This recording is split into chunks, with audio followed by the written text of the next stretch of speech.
साथ एक हमारे बड़े गेस्ट जुड़ गए अब राहुल अरोड़ा, सीईओ निर्मल बांग इंस्टीट्यूशनल इक्विटीज़ से। Rahul, good morning. कोलगेट में क्या हुआ? नंबर्स तो मेरे को कुछ खास लगे नहीं, लेकिन स्टॉक 5% ऊपर। I think Anuj, the only thing, firstly, good morning, thank you for having me. तो I think Anuj, जो जहन में आ रहा है, I think यही हो सकता है कि आज वैल्यूएशन किसी के नज़र में आ गया, क्योंकि रिजल्ट्स तो कुछ खास थे नहीं, कमेंट्री भी कुछ खास थी नहीं, क्योंकि आई थिंक अगर कोलगेट के नंबर्स देखें तो 35 टाइम FY25 पे आ रहा है। It's been a laggard, I think 3-5% growth के लिए, you know, the only thing Anuj in favour of Colgate is the return ratios. I think almost 100% की ROE ROC है और ROIC तो 300% की है।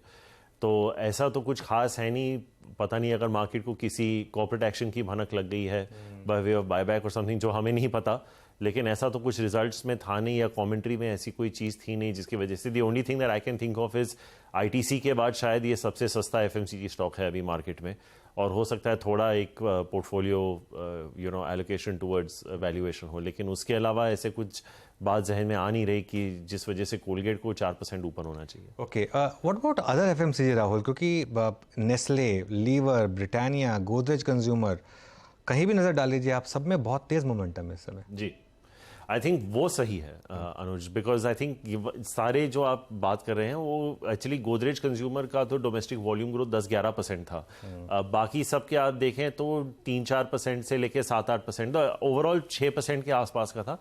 In this environment it's not a bad number. Asian paints की तो मैं बात ही नहीं कर रहा, वो तो आई थिंक 3 ईयर कैगर जो 20% का है वो अपने ऑर्बिट में ही चल रहा है और ऐसा लगता है कि उसे कोई हरा ही नहीं सकता।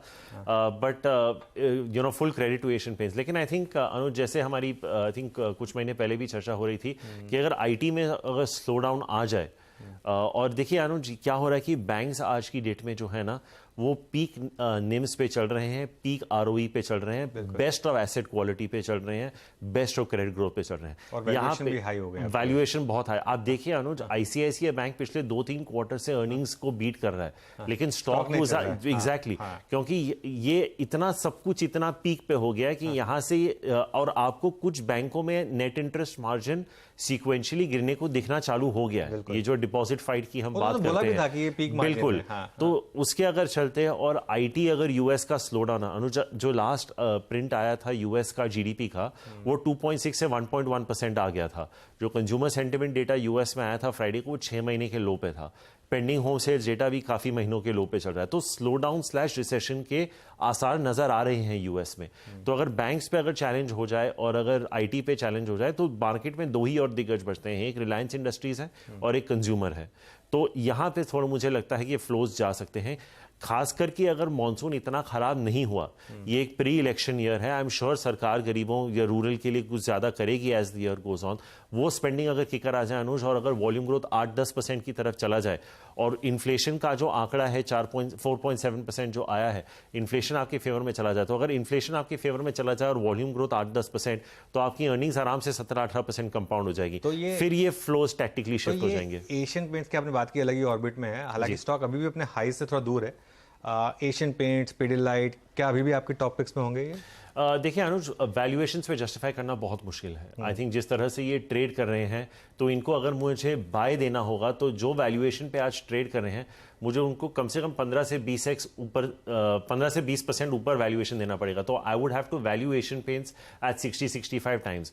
वहां पे इतना कंफर्ट लेवल नहीं आ रहा अनुज। आई थिंक मार्केट में कोई भी चीज उतने उस वैल्यूएशन पे ट्रेड नहीं होनी चाहिए।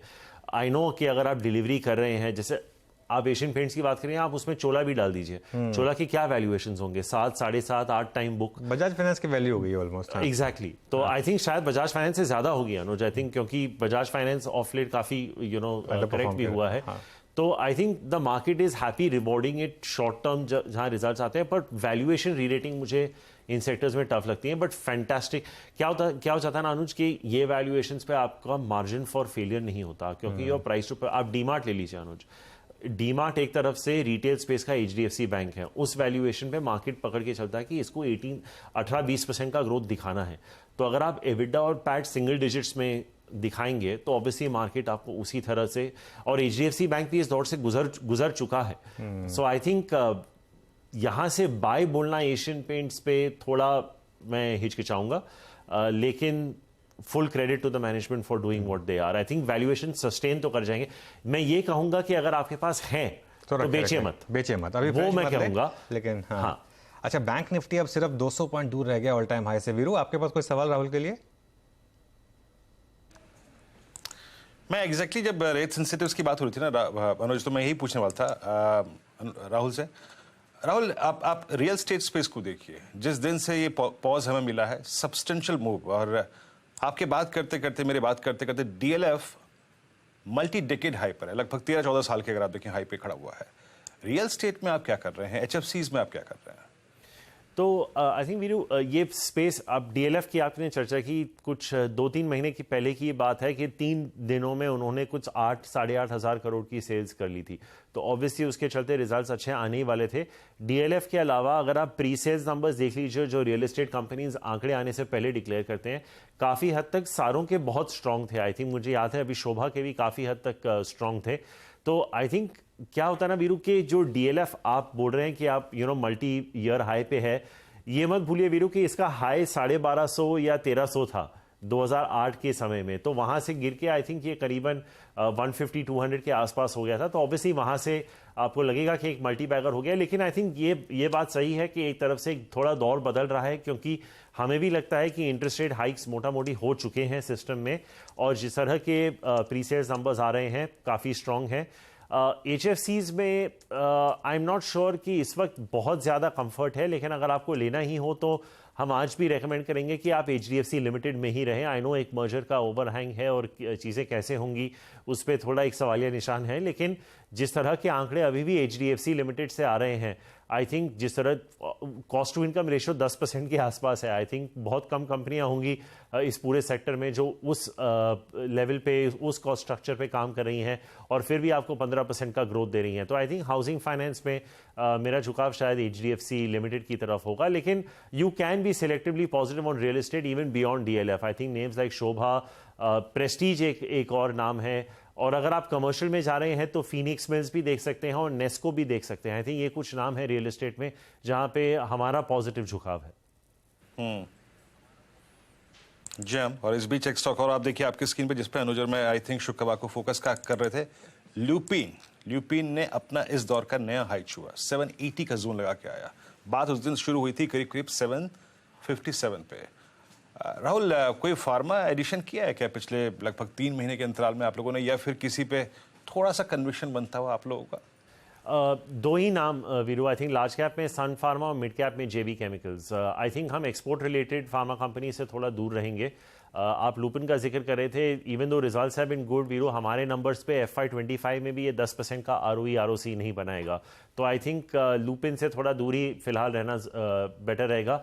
आई थिंक सन फार्मा का एक बहुत अच्छा ब्लेंड है। आई थिंक जिस तरह से उन्होंने स्पेशलिटी में इन्वेस्ट किया है, I think it's a good hybrid model between India and the US। I think उनके जो रिसेंट ड्रग्स हैं सीकोवा और इलूमिया, आई थिंक वो जो सोरियासिस और ड्राई आइज के हैं वो बहुत अच्छा कर रहे हैं।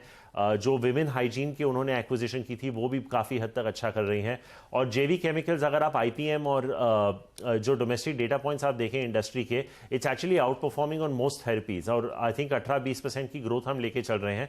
JB केमिकल के वैल्यूएशन आपको थोड़ा ज़्यादा दिखेंगे, आई थिंक 21-22 टाइम्स पे दिखेंगे, पर ये अगर आप पिछले 3 साल देख लें Veeru, this is been a company that consistently has given you 18-20% EBITDA and sales growth. तो आई थिंक उसके चलते वे वेरी कंफर्टेबल, मार्जिन प्रोफाइल भी उनका काफ़ी हद तक बेटर है, and it is predominantly a domestic player.